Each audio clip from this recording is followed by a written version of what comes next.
আসসালামু আলাইকুম, সবাই কেমন আছো? আশা করছি তোমরা সবাই ভালো আছো। আলহামদুলিল্লাহ আমি অনেক ভালো আছি। চলে আসছি নতুন আরও একটা ব্লগ নিয়ে। আর আজকের ব্লগের শুরুতেই আমি যাচ্ছি বাজারে যাচ্ছি। তার কারণ হচ্ছে শুকনো মরিচ শেষ হয়ে গেছে।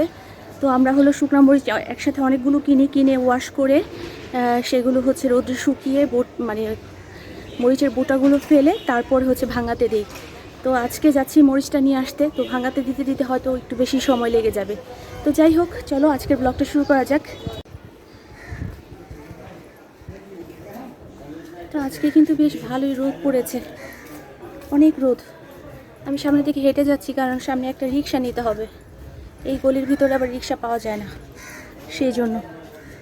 তো দেখা যাক রিক্সা পাই কি না, নাকি হাঁটতে হাঁটতে যেতে হয়। এটা একটা কঠিন চ্যালেঞ্জের মধ্যে পড়ে গেলাম।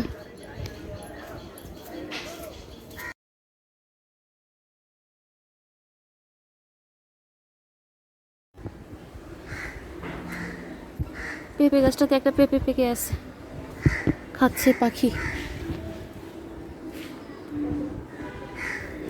কোনো রিক্সা নাই, কেন রিক্সা নাই জানি না, হয়তো এই সময়টার জন্যই নাই।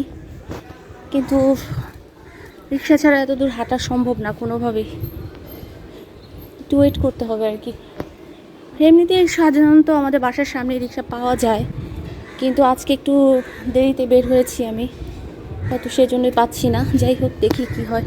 কাটা যাবো আর কি। সবজি কি হচ্ছে? মুরগির সাইডটাতে। তো ফাইনালি আমি রিক্সা পেয়েছি, আমি বাজারে দিতে যাচ্ছি।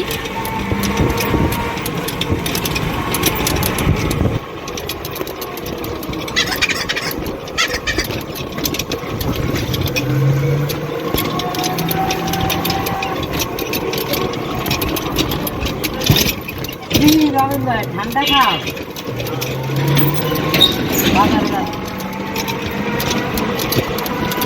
রিক্সাওয়ালা ভাইয়ের পরিচিত কেউ, যার সাথে কথা বললেন ভাই। আর আমি যেহেতু দুপুরবেলা বের হয়েছি, সেজন্য তুলনামূলকভাবে একটু রিক্সা কমই পাওয়া যাচ্ছিল। কারণ এই সময়টায় সাধারণত লাঞ্চ টাইম, সবাই যার যার বাসায় চলে যায় বা দোকানে গিয়ে খাবার খায়, হোটেলে যে খাবার খায়। এই জন্য ওই সময়টাতে রিক্সা একটু কম পাওয়া যায়।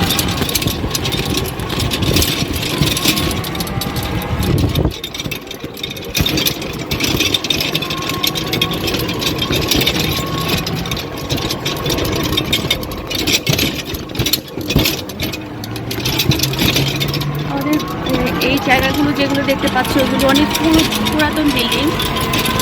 মানে এই বিল্ডিংগুলো অনেক বছরের পুরাতন। যখন আমরা জন্মাইনি তখন থেকে এখানে বেশ কিছু পুরাতন বিল্ডিং আছে। এই জন্য এখানকার রাস্তাগুলোও বেশি ঠিক থাকে, চিপা রাস্তা, যেগুলো আসলে খুব বেশি প্রশস্ত রাস্তা না।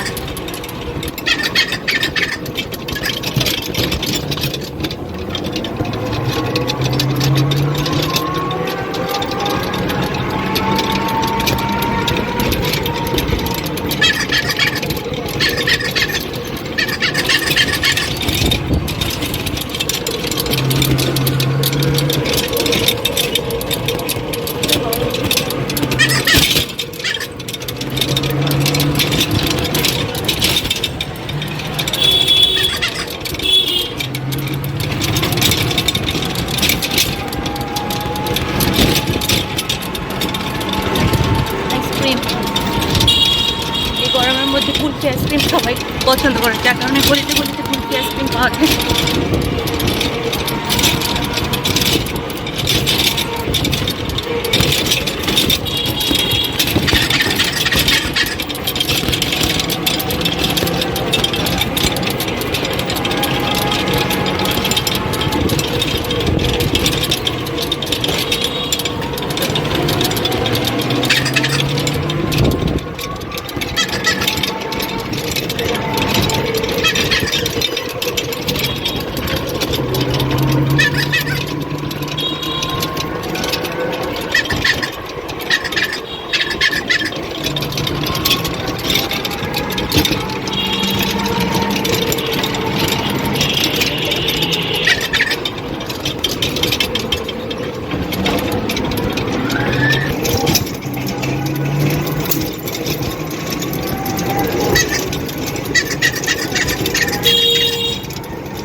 চলে আসছি।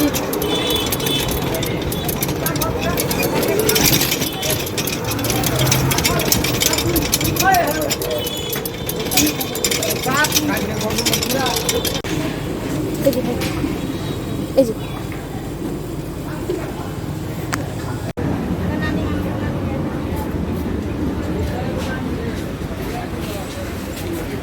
ভালো আছেন? আমি আপনাকে কি বলতেছিলাম ভাইয়া, ভাই ওই যে মরিচি দেন, যেটা কারেন্ট মরিচ না কি বলেন ওইটা।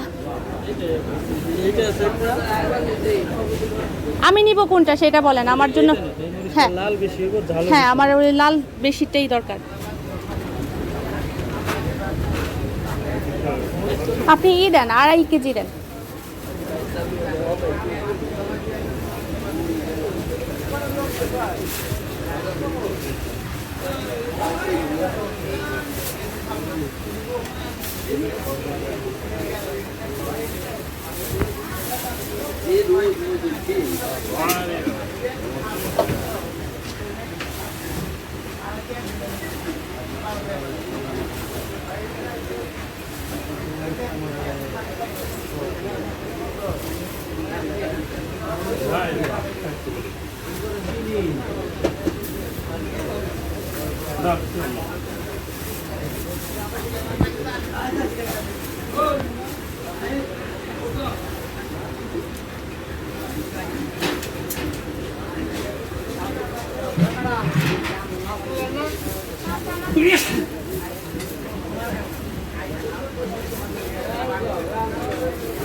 কত আসছে ভাই?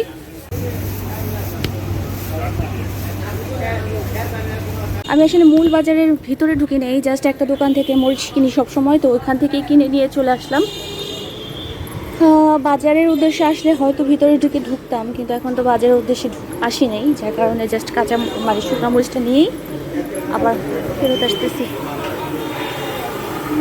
যেখানে কি সুন্দর খাবার দাবার বিক্রি করে, এই যেখানে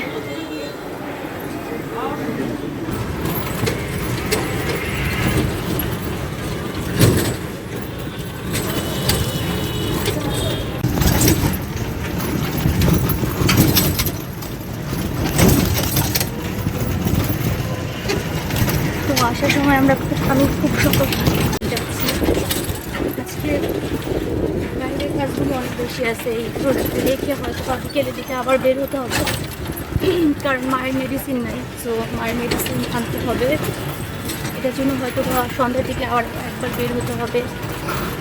আর মায়ের জন্য একটা শাড়ি কিনেছিলাম, সেই শাড়িগুলো আঁচলগুলো সেলাই করতে হবে। তো যথারীতি আমাকে আজকে অনেকবারে বের হয়েছে, সকালবেলা আরও একবার বের হয়েছিলাম, এখন একবার বের হলাম। তো আজকে সারাটা দিনই ব্যস্ততার মধ্যে দিয়ে যাবে। তো যতটুকু পারি ততটুকু ব্লগ করবো। সারাদিনে হয়তো সবসময় ব্লগ করতে পারতেছি না, সবসময় ভিডিও করার অবস্থাটাও থাকতেছে না, কিন্তু যতটুকু পারতেছি অতটুকু করতেছি। তো দেখতে থাকো।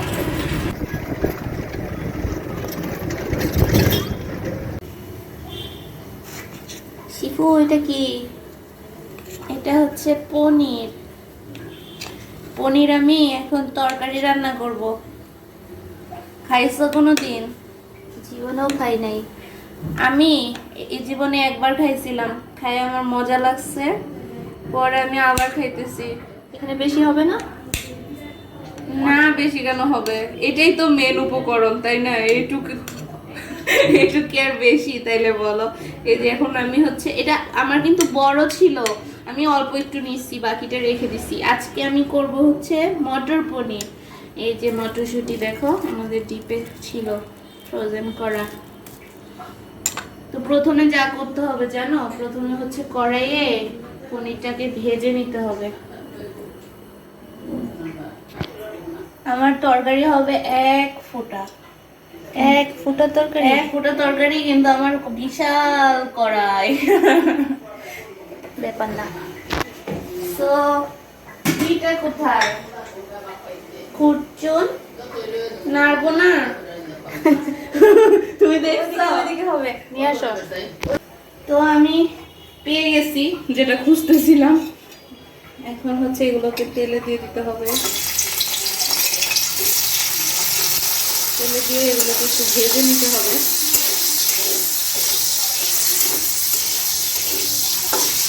আমি বুঝি না মানুষ যেগুলো রান্না করে ওগুলা কেন মানে পিসগুলো আস্ত থাকে, আমার পিসগুলো এরকম ভেঙে ভেঙে যাচ্ছে কেন, গলে যাচ্ছে মনে হচ্ছে।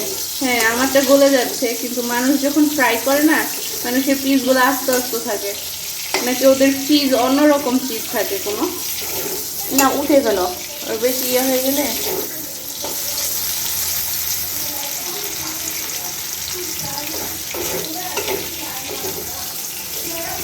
উঠিয়ে ফেলবো।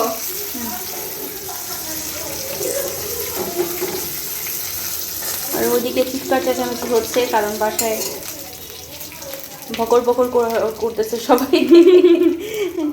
আমার পিস তো আর পিস রইলো না, তাহলে মনে হয় আমার এগুলো ভাজা দরকার হয় নাই, না না ভাজলেই মনে হয় ভালো হতো। আচ্ছা যাই হোক, ঠিক আছে। এবার হচ্ছে আমি দিব পেঁয়াজ কুচি, এই তেলের মধ্যেই দিব। হবে ভালো লাগবে না। এবার আমি নিয়ে আসি একটা তেজপাতা নিয়ে আসি। আমি ইদানিং যাই রান্না করি এটার মধ্যে একটু তেজপাতা দেওয়ার চেষ্টা করি, কারণ আমার মনে হয় গ্রান হয়, সুন্দর গ্রান, এর জন্য।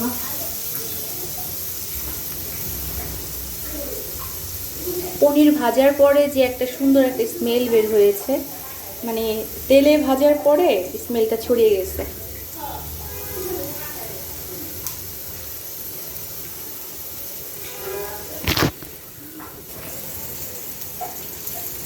তেজপাতা পেঁয়াজের সাথেই ভেজে নিব।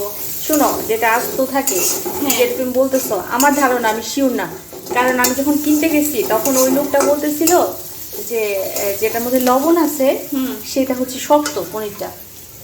ও তাই? হ্যাঁ। তার মানে কি লবণওয়ালাটা রান্না করে সবাই? তাহলে এর পরের বার যদি আমরা আবার আনি তখন লবণ, যেটা একই দাম কিন্তু একটার মধ্যে লবণ আছে, একটার মধ্যে লবণ মানে কম, দুইটার মধ্যেই থাকে, এটার মধ্যে অনেক কম আর ওইটার মধ্যে লবণ অনেক বেশি থাকে এবং পনিরটাও অনেক শক্ত থাকে। তার মানে মনে হয় ওইটাই, কারণ আমি যখন রান্না করতে আসার আগে ভিডিও দেখছি না, দেখি কি ওরা সবাই মানে এরকম পিস পিস করে দিছে, এরকম cube cube cube cube piece. তো ওইগুলা না ভাজছে, ভালো করে ভাজছে, কিন্তু ওগুলার মানে আস্ত আছে, কিছু হয় নাই। তাহলে ওইটাই রহস্য হবে। আমি নিজেও বুঝি নাই যে কেন লোকটা ওই কথা বলছে। একটু রসুন বাটা দিলাম,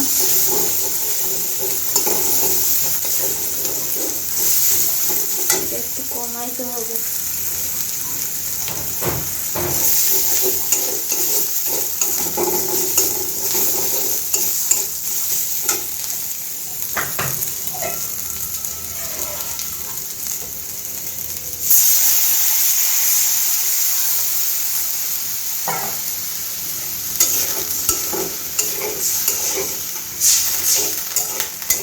এবার দেওয়া হবে মশলা, লবণ দেওয়া যাবে, বুঝছো? আমি এটা একটু টেস্ট করে দেখছি, এটা লবণ বেশি না। তাহলে তুমি যদি বলতা আমাকে আগেই, তাহলে আমি ওইটাই নিয়ে আসতাম, কিন্তু আমি কি জানি নাকি যে লবণ এলাটা শক্ত থাকে? আমি নিজে অবশ্য জানতাম না, উনি বললো আর কি। তো একটু করে দিব লবণ, বেশি দিব না, ঘটনা যেটা হয়েছে পরে দিতে হবে। এবার দেওয়া হবে মশলা,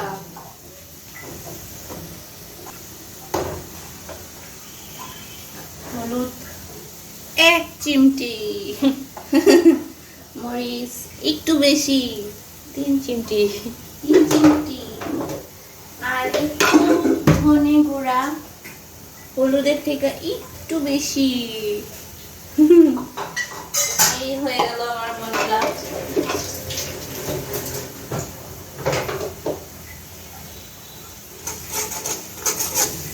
এবার হচ্ছে মশলা কষতে থাক। মশলা কষে গেছে, এবার পনিরগুলো দিয়ে দিচ্ছি। পনিরগুলো কষতে থাক, আমি ততক্ষণে মটরশুঁটির প্যাকেটটা খুলে নিয়ে আসি।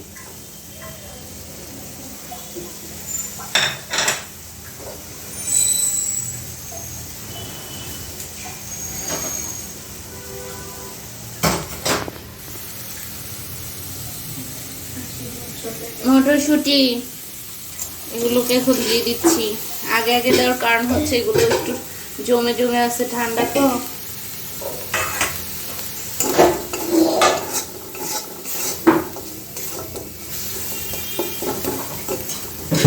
পানি দিতে হবে? দিব তো। পানি দিলে এই বরফটা ইয়ে হয়ে যাবে, গলে যাবে।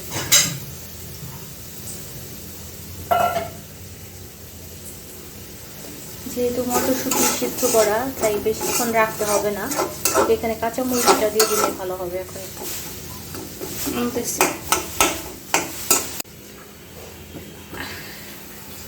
মরিচ যেমন মানে তরকারির পরিমাণ, সেই রকম মরিচের পরিমাণ। হ্যাঁ, একদম শুরুতে আমি যখন খাইছিলাম না, তখন হচ্ছে কিভাবে খাইছিলাম জানো? টমেটো দিয়ে আলু দিয়ে খাইছিলাম। ওইটার নাম মনে হয় ভেজ পনির, আর এটা মটর পনির। এখন জাল কমিয়ে দিতে এখন হবে। লবণ টেস্ট করতে হবে না?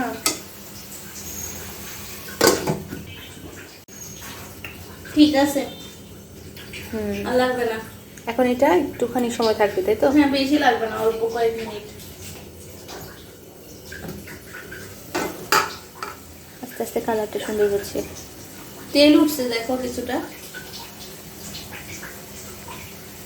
হালকা হালকা উঠছে। মশা খাইছ না? মশা কি পনির খাচ্ছে নাকি? মশা আমাকে খাচ্ছে। এই দেখো আমার রান্না হয়ে গেছে, পনির সব গলে ভর্তা হয়ে গেছে। যাই হোক, এখন এটাকে কি করা হবে? গরম গরম খেয়ে ফেলা হবে। ঠিক আছে, তো তোমরা পনির কেনার আগে একটু সচেতন ভাবে কিনো, আমার মতো এরকম ভুলটা কিনো না। Bye bye. Bye bye.